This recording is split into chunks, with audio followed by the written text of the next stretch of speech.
Does your studio have suboptimal acoustic treatment? Do you struggle getting your mixes to translate well on other systems? Do your studio monitors have bass reflex ports either on the front or on the back? Or do your monitors have hidden resonant components like on many Genelec or Mackie speakers? If you answered yes to any of those things, well, you definitely need to pay attention to this video because I might just have the perfect solution for you. In a couple of previous videos, I explained how almost all of the speakers on the market sold as Pro Audio Studio monitors have horrible time domain distortion caused by their ports and passive radiators, and this is regardless of price, and it's made way worse if your room isn't perfectly acoustically treated. If you head over to the speakers category on the Sweetwater website and scroll down, you'll see that you can filter by sealed and ported enclosures, and you'll see that ported speakers dominate the market in terms of numbers. Now this isn't shocking at all because putting a port in a speaker cabinet allows you to have a smaller speaker with more bass.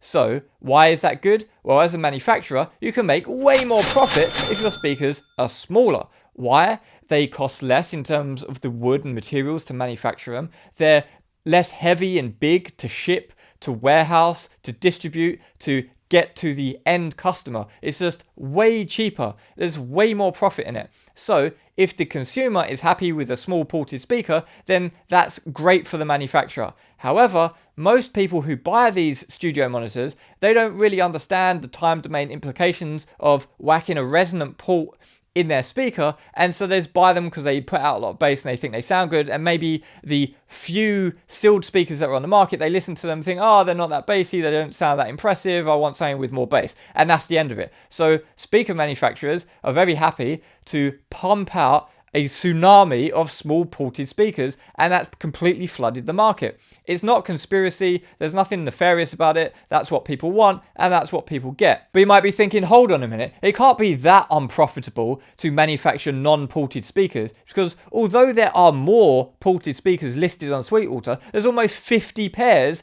that are sealed on Sweetwater. So someone's making them, and people are buying them, so it can't be that much of a big thing.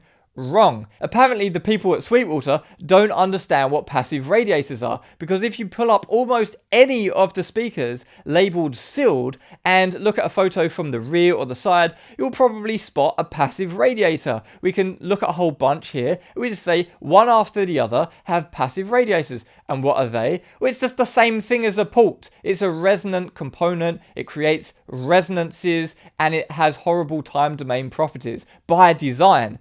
So if we actually look at the actual real quantity of sealed, genuine sealed speakers on Sweetwater, it's like two things. You've got the NS10 recreations and you've got the Auratone recreations, and that's it. You've got various different types of those from a couple of different manufacturers, but pretty much that is it. And a pair of the NS10s in the active variety are $1,000, and a pair of the Auratones in an active variety are between 500 and 750 euros for a pair. And although I'm a fan of both of these types of monitors, they really let you tune into the mid frequencies, and that's where the magic is in the mix. That's how you get the translation in your mixes, by mixing to the mid frequencies. The thing is, the Auratones, they kind of have cheap and crappy sounding drivers, and they're kind of expensive for that. Although the original drivers used in the Auratones, they use a whole bunch, but one of the popular kinds was made by Pioneer. It was the A11 EC80, and that's long since been discontinued, but you can buy a drop-in one-to-one clone replacement for like $12. These aren't really high-end, decent drivers here, and it costs like $750 for a pair of the official Auratones, and it's kind of a bit expensive for what you get. Now NS10s sound a bit better than Auratones because they're a bit bigger, they've got better low frequency extension, they've got a dedicated tweeter so the high frequencies are clearer. So all in all, NS10s are a bit more sensible as a main monitor than using Auratones. However, they're a bit bigger, they're a bit more expensive. Couldn't we, with modern technology, make a speaker that's sealed just like the NS10 or Auratone, so it's got excellent time domain properties, but using modern technology, using a flagship reference quality driver, we could have a single driver,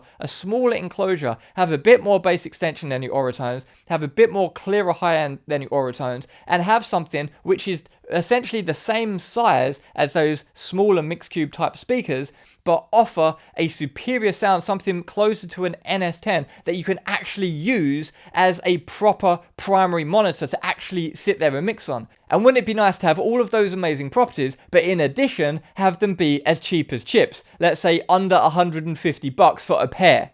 Or obviously that's wishful thinking if you want to buy them from a shop. But if you don't mind making them yourself, that is entirely possible. And they're extremely easy to build. There's no crossover, there's only one driver. It's incredibly easy to build. It's so easy, in fact, you only have to touch a piece of wood and you make them by accident. This is a piece of wood. Oops, I accidentally made this speaker. I found another bit of wood. Let's see if it happens again. It's amazing, I've accidentally made another somewhat larger speaker. We can compare how they sound. Now these are mine and I'm not going to sell them, but I can show you exactly how to make them in my extremely low priced online course. And the monitors themselves are also extremely low price, so everything here is pretty much as cheap as chips. And if you want a further discount, in addition to the already very reasonable price of my online course, use the code MAGICMIDS to get an additional discount off of the already reasonable price to make these exceptionally reasonably priced speakers. So all in all, it's not going to cost you a lot of money, and you can get some really cool speakers out of this, and it's quite fun to put them together. And if you've not really done a lot of woodworking stuff before or anything at all, well, this is a really great starting project because it's so easy to make. The actual materials to actually make this speaker, including the wood and the glue and everything, it should be under $150. It could even be as low as $80, depending on what you already have available. A pair of the drivers themselves cost something like $70 if you're in the States, and if you're in Europe, they're something like €100, including sales tax. So this really isn't a very expensive project. So these speakers are passive, so you need an amp to power them. What amp am I using? I'm using the Fosse Audio ZA3. Why? Because it's incredibly transparent, it sounds pristine, I don't hear any distortion out of this amp whatsoever, and it's really powerful, it goes really loud, it goes even louder than you need for these speakers, and most importantly, it looks really good, and in line with this theme, it's cheap as chips. All of this stuff is very inexpensive, and you can get a really good sound out of it, and for definitely less than the price of the commercial offerings that you can get right now on Sweetwater or Coleman or whatever else. This completely blows that stuff away for a fraction of the price. Now, one of the comments that I anticipate are people saying, okay, well, these speakers, maybe they're good as a quick check, maybe mono compatibility or mid frequencies, but you can't work on them as your main monitors. But I beg to differ, because this speaker has slightly lower bass extension than you might actually expect, and the higher frequencies sound absolutely pristine for just having one single driver. I would much rather have a pair of these than your average soggy, loose sounding, ported studio monitors that you get at your average pro audio website. Now, I don't just talk a bunch of talk. I want you to hear and listen for yourself, because like I do in many videos, I'm going to do precisely level matched direct comparisons between multiple pairs of these speakers and the original digital source. So we're going to listen to the digital original file, and then we're going to listen to this pair of monitors, and then we're going to listen to the same drivers in the bigger enclosure, and then we're going to listen to another pair of drivers in the larger enclosure, and then for fun I'm going to throw in a pair of Lipinski Sound L505s in there as well. But you've got to read the pinned comment or video description to find out what I'm doing in terms of the recording and the measurements and the heights and everything. That will be clear if you read the description. So without any more talk, let's listen to those level matched audio comparisons. I've got all different genres in here, because people say, oh, you can use them for rock, but you can't use them for this genre, you can't use them for that genre. Well, we're going to listen to all sorts of genres, from post-hardcore to vomit step. We've got everything coming up here. So saying like 10 minutes of audio examples, so we can flick between and hear exactly what they sound like. And so you can let me know in the comments down below what pair of speakers you think sounds the best.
far.